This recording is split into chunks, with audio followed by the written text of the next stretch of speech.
Buenos días, buenas tardes o buenas noches y bienvenido al podcast Finanzas en Univiza, podcast en el que vamos a hablar sobre el dinero, inversiones, libertad financiera y mucho más. Un pequeño espacio dedicado a las finanzas personales en el que compartiremos ideas y diferentes experiencias acerca de este mundo tan desconocido como apasionante. Así que sin más rodeos, ¡comenzamos!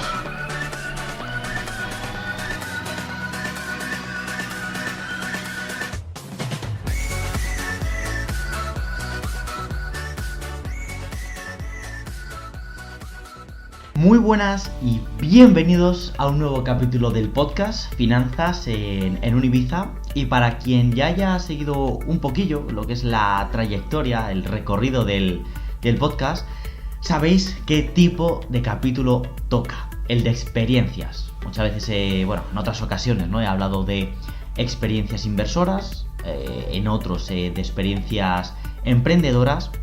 Y hoy en concreto quería compartir con vosotros una experiencia tal vez más emprendedora que inversora, y probablemente el germen de lo que a día de hoy puede ser los demás proyectos que han ido surgiendo a nivel emprendedor.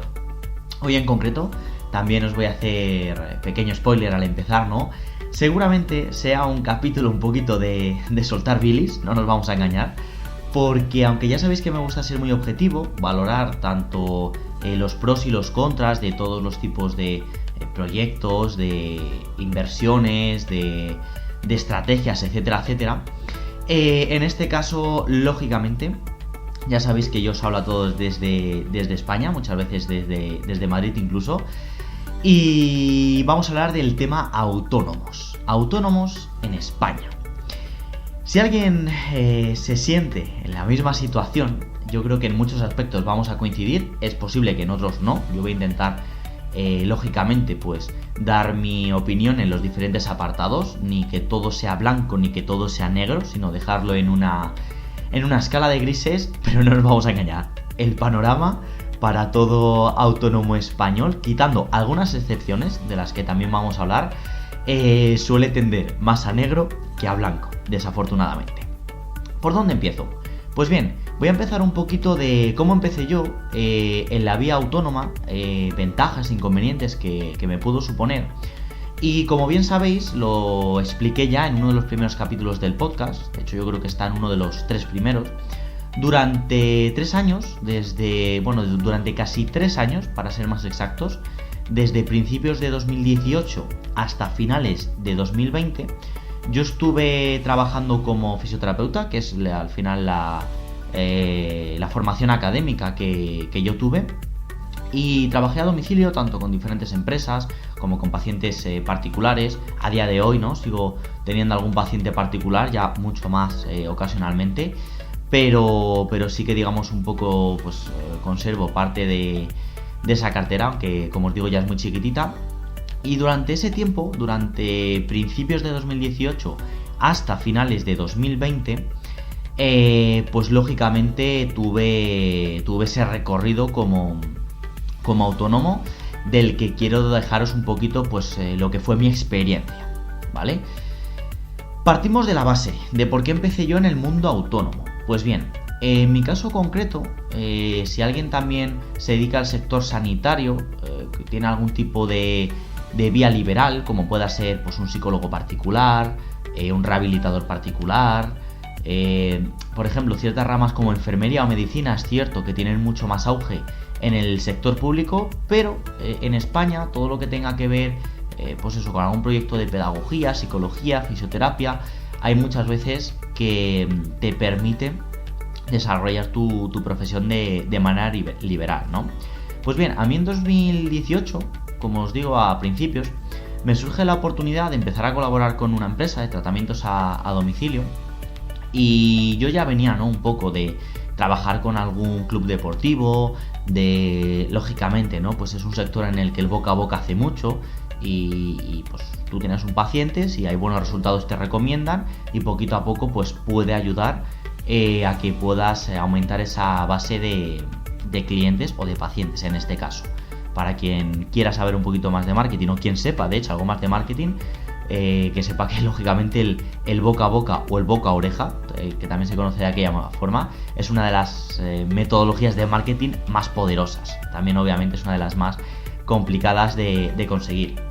Pues bien, yo empecé un poquito una vez terminé mi formación, yo terminé la carrera en 2017, estuve trabajando en alguna clínica como asalariado, bueno, como falso asalariado, no nos vamos a engañar, porque era como este mes cobras una cosa y al mes que viene cobras otra, o sea, tienes una base, pero luego en función de cómo vaya la clínica, pues ganas más o ganas menos, en fin, cosas que pasan dentro del sector laboral también, como os preveía, iba a ser un poquito de sacar bilis hoy.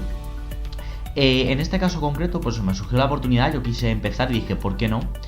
Entremezclar mi cartera privada, que poquito a poco también iba cogiendo aumento, con colaborar con una empresa de terceros que me podía ofrecer esa seguridad, porque lógicamente pues tenían capacidad para abarcar mucho más terreno que yo. Para empezar, voy a empezar por lo bueno, ¿vale? Voy a dejar destacado un aspecto positivo, y es el hecho de que para quien quiera emprender en España y sea una persona joven, por debajo de los 30-35 años, yo empecé con la bonificación del pago de los 50 euros al mes. Lógicamente, como os decía, no iba a ser todo malo, y eso también a mí particularmente, y lo discutiremos un poquito más adelante, me incentivó a poder empezar y a decir, vale, voy a ver cuáles son los gastos fijos que tuviera que tener, porque lógicamente tenía que costear un material, camilla, cremas, desechables, agujas de punción, diferentes cosas a tener en cuenta, más lógicamente al desplazarme a domicilio, todo lo que tuviera relación con el vehículo, combustible, reparaciones, revisiones, etcétera, etcétera, seguros, impuestos y todo este tipo de cosas. Entonces, una vez que tuve eso en cuenta, en España se paga una cuota fija cuando se empieza y cumples estos requisitos de 50 euros. A mí en principio las cuentas me salían, porque con tener un promedio a lo mejor de 2-3 pacientes al día, ya podía empezar un poco a generar lo que era un ingreso promedio, con la libertad de horarios, con libertad de pacientes incluso, que sí que para mí suponen un aspecto positivo. Es lo que se conoce como empezar a trabajar para ti.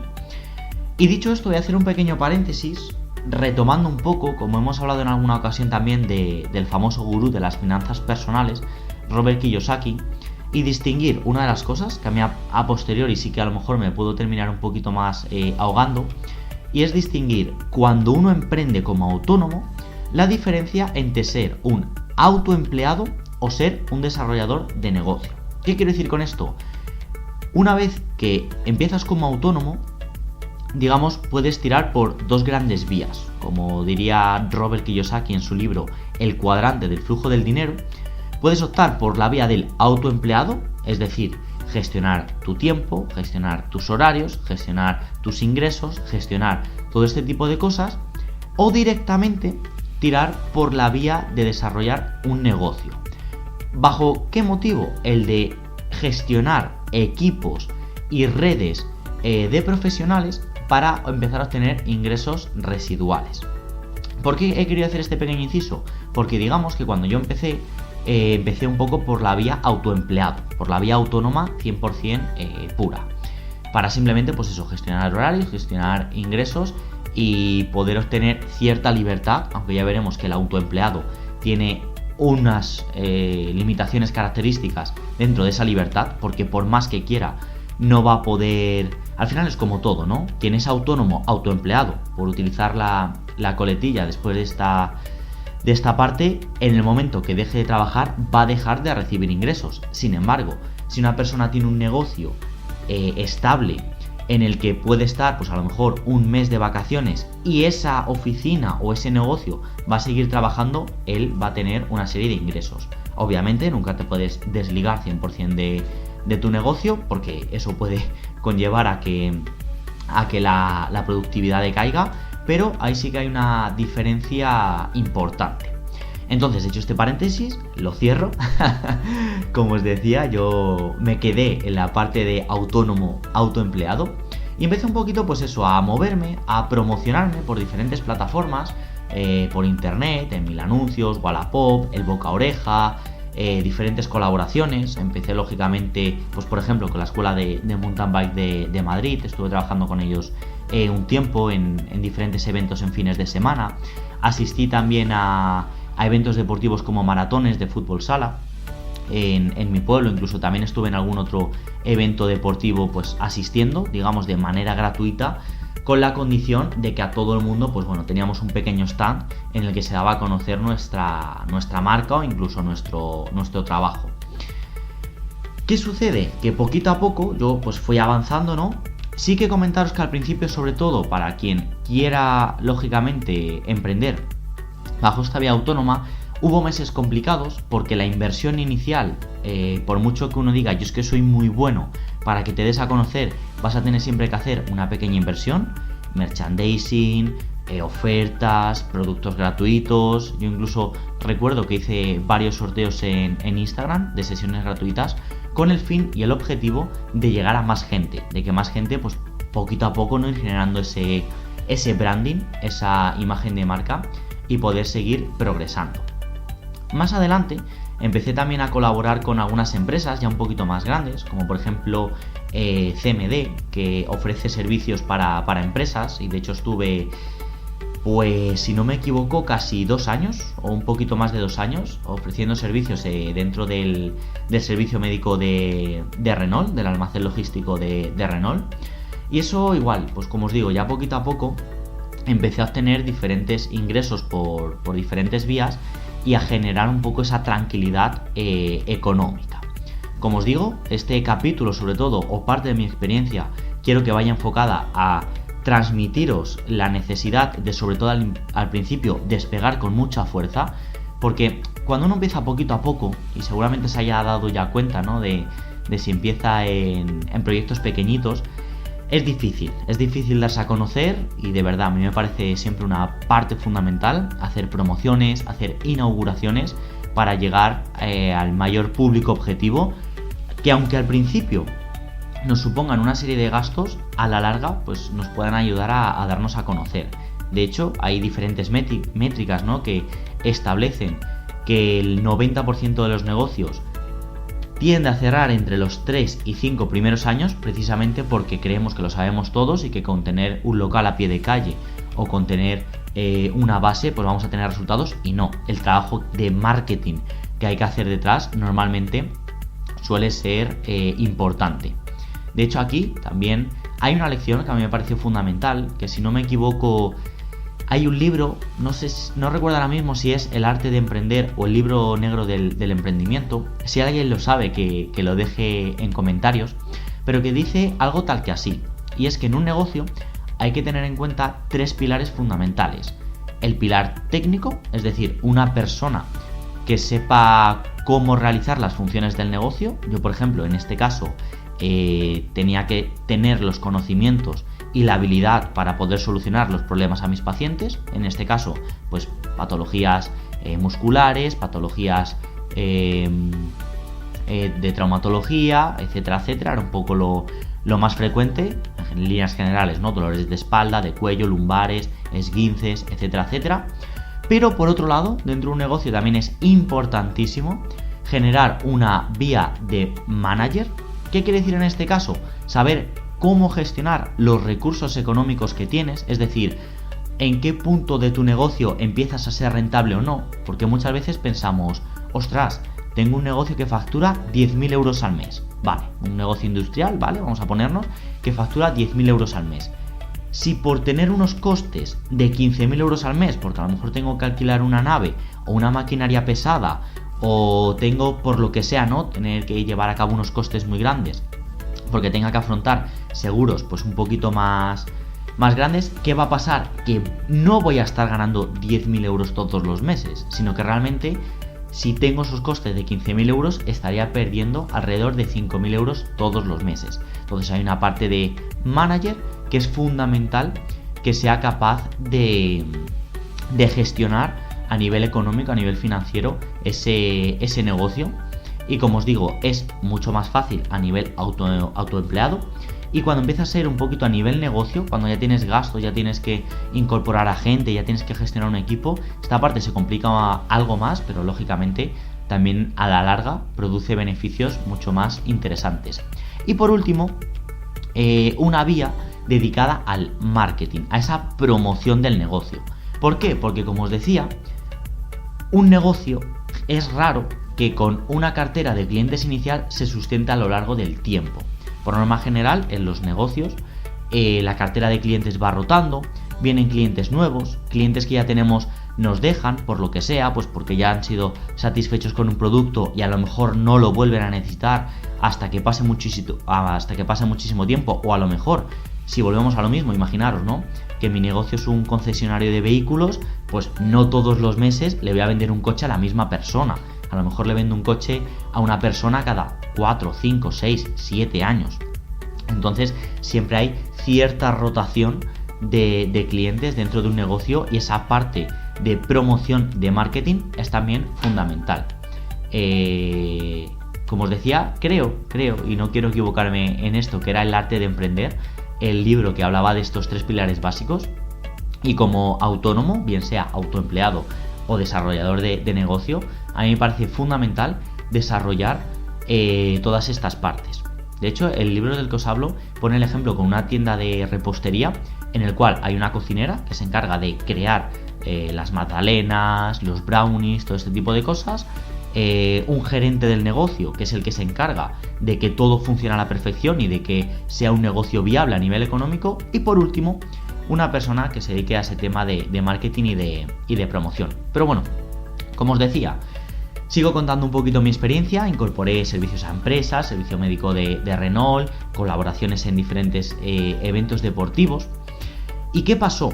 ¿Vale? Conforme fue pasando el tiempo, y aquí es un poco donde empiezo, digamos, a contar todo aquello que seguramente ya habréis escuchado, porque tristemente no hay muchos emprendedores, o se escucha que en España muchos emprendedores migran a Andorra por beneficios fiscales y todo este tipo de cosas. Pues bien, aunque el primer año mis gastos fueron un poquito más pequeños, y aquí sí que es cierto que agradezco esa bonificación que tuve por ser menor de 30 años y tener pues esa reducción en la carga fiscal, conforme fui avanzando, yo empecé a mantener mi nivel de ingresos, pero mi nivel de gastos empezó a aumentar. Aparte de porque, lógicamente, pues a lo mejor daros cuenta, ¿no?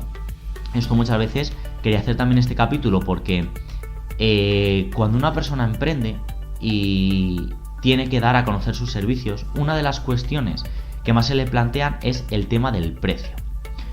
Y a mí es algo que, sinceramente, en la precio-competencia, al principio, yo creo que todos, lógicamente, tenemos que reducir nuestro nivel de ingresos para poder generar cierta atracción de cara a nuevos usuarios, pero luego sí que soy fiel defensor de que tenemos que defender, valga un poco la redundancia, el precio de los servicios que demos. ¿Por qué? Porque cuando una persona compra a un pequeño negocio un producto o servicio, muchas veces decimos, ostras, es que me he gastado 40 euros por una sesión de psicología que ha durado 1 hora. Madre mía, ¿no? Como que empezamos a echar cálculos y decimos, si todas las personas que acuden, imaginaros, ¿no?, un psicólogo tiene 3, 4, 5 pacientes o clientes de 1 hora a 40 euros la hora, qué negocio, ¿no? Es un negocio redondo. No todo es tan bonito. ¿Por qué? Porque igual que una persona como empleado generalmente no tiene que asumir ningún tipo de gasto, más allá del desplazamiento que tenga de su casa al trabajo, una persona autónoma sí que tiene que hacer frente, primero, a cuotas mensuales, tiene que hacer frente a la cuota base de autónomos, que ya os digo que en España es algo un poquito más particular, porque en el resto de países europeos no se suele imponer una cuota a lo mejor de 300, incluso 400 euros, no sé si llega al caso cuando estéis escuchando este capítulo, de base todos los meses, por poner la misma situación, ¿no? Ese mismo psicólogo que cobra 40 euros la hora, los 10 primeros pacientes los está trabajando gratis. Luego, hay otra serie de gastos a tener en cuenta, otra serie de impuestos como el IRPF, que ronda en torno al 7% durante los primeros años y luego asciende al 14, 17 e incluso por encima de ese 17%, aparte, esa persona autónoma va a tener que costearse una serie de impuestos relacionados al IVA, y aquí, igual, vuelvo a abrir un paréntesis, yo en mi profesión en concreto, aunque es cierto que era un servicio sanitario y yo no tenía que pagar ese IVA, poneros en la situación de una persona que tenga una labor comercial o que tenga pues eso, un pequeño negocio de repostería o de hostelería, va a tener que hacer frente a ese 21% de IVA, más luego, lógicamente, todos los costes asociados del negocio. Si esa persona, y vuelvo a retomar el ejemplo de la psicóloga o del psicólogo,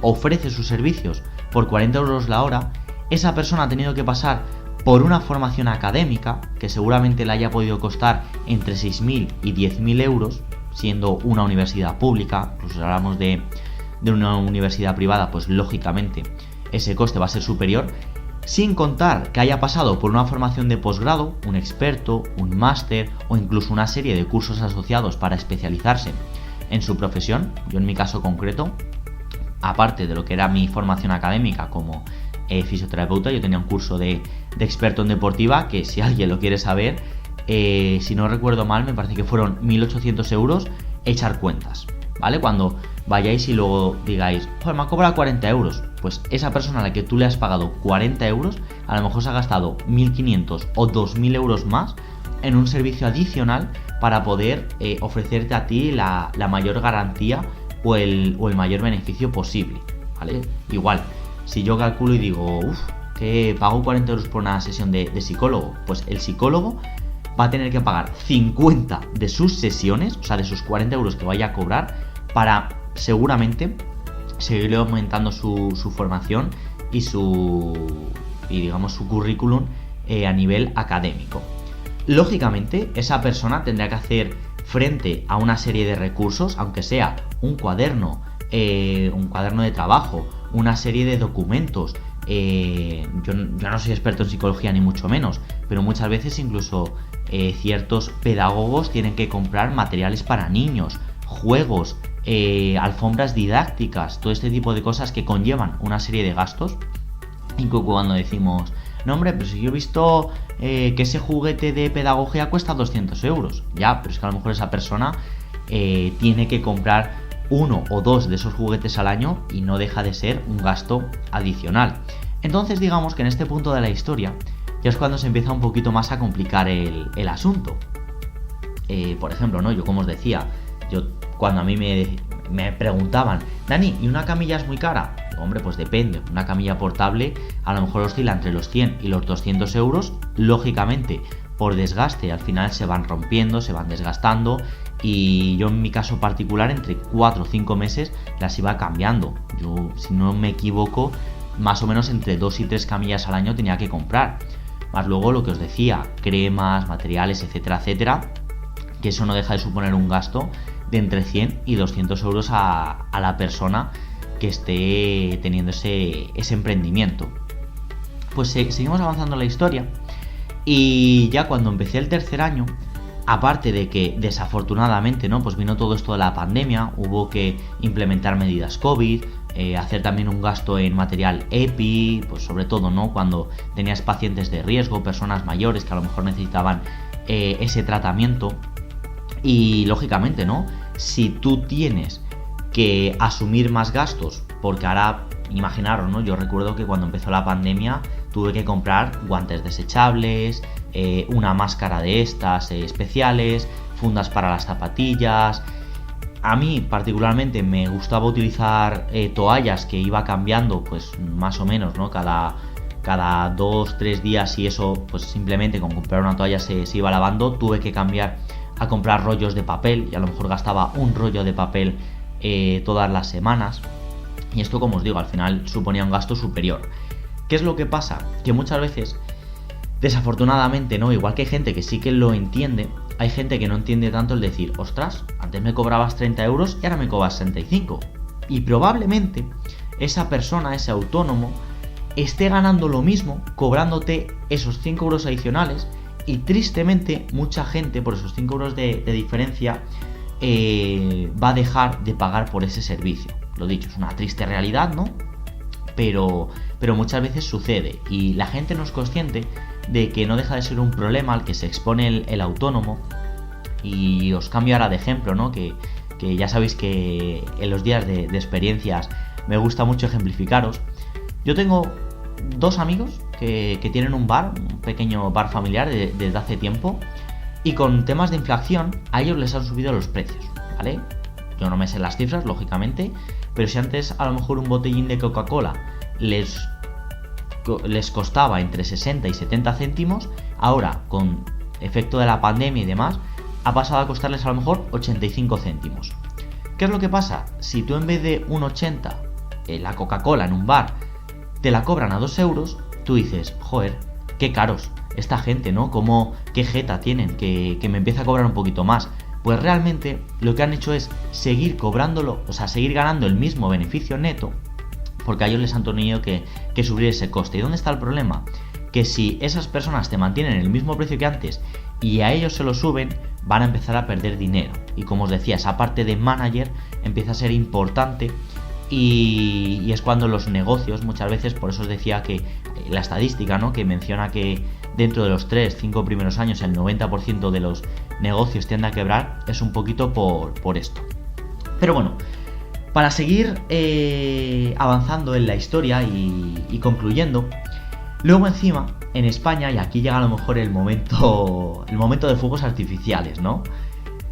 ¿Qué es lo que también me empezó a echar para atrás dentro del panorama autónomo, ¿vale? Porque como os decía, la vida del autónomo generalmente es dura, quitando y exceptuando a gente que, pues bueno, por lo que sea, ha tenido suerte en la vida o ha sabido escoger un nicho de mercado que en muy poco tiempo ha tenido un crecimiento explosivo, e incluso aquí lógicamente pues también tengo que mencionar a gente que dice no, pero si lo mejor es ser autónomo. Yo heredé un bar de mi abuelo después de 20 años y a mí me genera beneficios todos los meses. Ya, porque después de 20 años, lógicamente, si es un negocio que ha aguantado tempestades, probablemente tenga la fortaleza y ese recorrido para poderlo aguantar. Ahora, emprender desde cero tiene esa parte de complicaciones.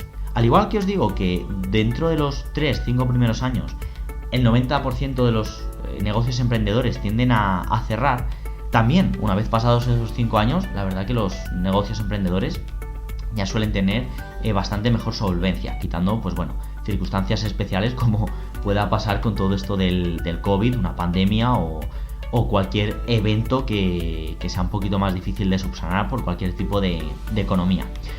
Pero como os decía, como parte final al capítulo de hoy, quería hablaros del problema también al que se enfrentan muchos de los autónomos emprendedores en España.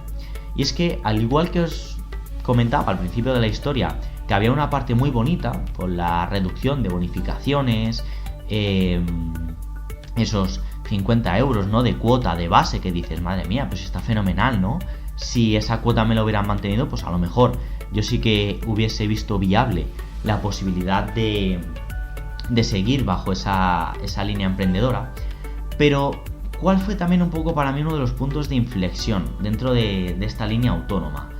Primero, que ya empecé a entrar en esa franja de los 300 euros, y no quiero que suene un poco a queja, ¿no?, el decir, joder, otro autónomo que se queja de lo mucho que pagan, sino que al igual que mis gastos llegaron a ese punto de crecimiento, mis ingresos, lógicamente yo por tema de horas, no iba a superar mucho más. O sea, yo al final tenía un precio estándar, tenía un desplazamiento que costear. O sea, imaginaros, ¿no? Yo 8 pacientes de 1 hora al día para mí no suponían 8 horas de trabajo, suponían 8 horas de trabajo presencial más todos los desplazamientos entre un paciente, a lo mejor entre Móstoles y Alcorcón y Getafe y Fuenlabrada y Leganés, etcétera, etcétera, etcétera. O sea, a lo mejor una jornada de ese estilo podía suponer pues 10-11 horas de trabajo fácilmente. Pues aparte de eso, llega Hacienda siempre con el carrito de los helados y aumentó, ¿no?, la cuota del IRPF. Y para mí el punto de inflexión supuso también un momento, o sea, yo recuerdo un mes que después de la pandemia fue bastante bueno, no sé si fue exactamente el mes de octubre, el mes de noviembre, yo sé que era uno de los últimos meses del año, en el que la facturación bruta superó los 2.000 euros, y fueron 2.100 o 2.200 euros, pero fue un mes que, primero, tuve que realizarle revisiones al coche, porque lógicamente, pues cuando uno tiene ese desplazamiento, hay que hacerle cambio de filtros, de aceite, de ruedas, hay un desgaste natural del vehículo. Tuve lógicamente que reponer parte de mi material que ya me habían aumentado de precio. Tuve que costear la cuota de autónomo y lógicamente ya cuando el combustible empezó también a tener un precio un poquito... No el que tiene ahora, porque la verdad que ahora mismo es absolutamente una locura y yo no sé hasta qué punto sería o no rentable. Sí que tuve que a lo mejor afrontar un pago de 200-250 euros en combustible. Entonces, ponerse en situación, 300 euros de cuota de autónomo, más 200 euros de IRPF, de impuestos. Como os decía, y en este sentido sí que es cierto que no tengo mucho más que objetar, yo no pagaba IVA, pero podréis hacer a la idea de que cualquier otro negocio hubiera tenido que afrontar ese 21% de IVA, más en torno a otros 200 euros de gastos en material, más en torno a otros 200-300 euros en revisiones y mantenimiento del coche. Total, que después de ese mes, que yo la verdad pues lo trabajé bastante duro, incluyendo pues fines de semana, sesiones un poquito más extraordinarias y demás, y dije, no me lo puedo creer, después de uno de mis mejores meses de facturación, ¿cómo es posible que apenas haya ganado algo más de 1.000 euros? No sé si fueron a nivel neto alrededor de los 1.200 euros. Y ese punto me supuso a mí un poco a la hora de pensar, que es como todo, ¿no? Hay gente que como os decía, emprende y le va fenomenal. A mí sí que me supuso pensar y dije, ¿en qué momento hay un incentivo hacia el emprendedor? O sea, si a lo mejor ese mes que yo tuve que costear más gastos no hubiera tenido que afrontar ese pues casi 20% IRPF o esos 300 euros de cuota fija, o sea, si yo hubiera mantenido esos 50 euros de cuota inicial o mi IRPF hubiera sido en vez de casi el 20%, de en torno al 10%, ostras, qué diferencia, ¿no?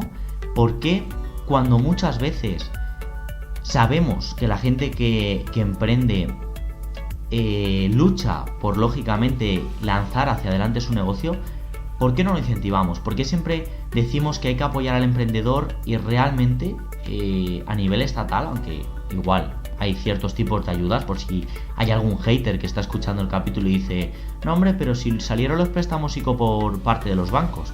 Sí, bueno, luego habría que ver bajo qué condiciones te daban ese préstamo, que a lo mejor te dejaban un préstamo hoy y lo tenías que pagar con intereses dentro de 3 meses, pero tenías que terminar pagándolo. Entonces, bueno, esta es una pequeña reflexión que, como os decía, quería hacer también. No podía faltar por parte del podcast. Aún así, yo siempre digo que si alguien tiene espíritu emprendedor, que lo haga. Yo os digo que para mí esos por lo menos 2-3 primeros años merecieron mucho la pena con esa cuota reducida. Aprendí un montón de cosas de las que estoy súper orgulloso a día de hoy. Y por qué no decir que a lo mejor el día de mañana pues puede ser una posibilidad el volver a retomarlo. Ya os digo que al igual que os digo que hay cierta parte financiera que es un poquito más dura, porque cuando uno es empleado no tiene que hacer frente a las preocupaciones de estoy a mitad de mes y todavía no he generado ni un tipo de ingreso neto hacia mi bolsillo. También os digo que bueno, había partes, ¿no?, en la que yo me podía permitir el decir, pues un martes o un miércoles a mitad de semana no trabajo, y a lo mejor si me apetece irme a la montaña un miércoles, pues me puedo ir a la montaña, lógicamente. Todo hay que ponerlo en la balanza. Pero bueno, quería hacer también un poquito esa reflexión. Evidentemente, invitaros como siempre a que os suscribáis al podcast, os dejéis un buen like, incluso que os pongáis en contacto conmigo por Instagram, por redes sociales, tanto desde la cuenta de librosdefinanzas.net como desde la cuenta de Instagram de finanzas en Univiza. Y por supuesto, también me encantaría ver todos aquellos emprendedores autónomos que se han lanzado a pelear contra todo este tipo de problemas para prosperar y tener una libertad financiera el día de mañana. Que me dejen comentarios cuál es su experiencia y poder compartirla también con el resto de oyentes del podcast. Y por mi parte nada más, chicos, un abrazo muy fuerte, muchísimas gracias como siempre por estar ahí al pie del cañón del podcast. Yo creo, no he revisado las últimas visitas, pero estoy convencido de que ya hemos superado las 1000 escuchas y poquito más. Mucha fuerza, mucho ánimo para todos aquellos emprendedores. Pronto espero que nos veamos en la cima. Un abrazo fuerte. Chao, chao, chao. Y hasta aquí el episodio de hoy. No te olvides de dejar tu comentario y tu valoración, así como de suscribirte si es que todavía no lo has hecho. Y espero de verdad que hayas disfrutado de este pequeño ratito hablando de finanzas personales. Nos vemos en los próximos capítulos. Un abrazo fuerte. Chao.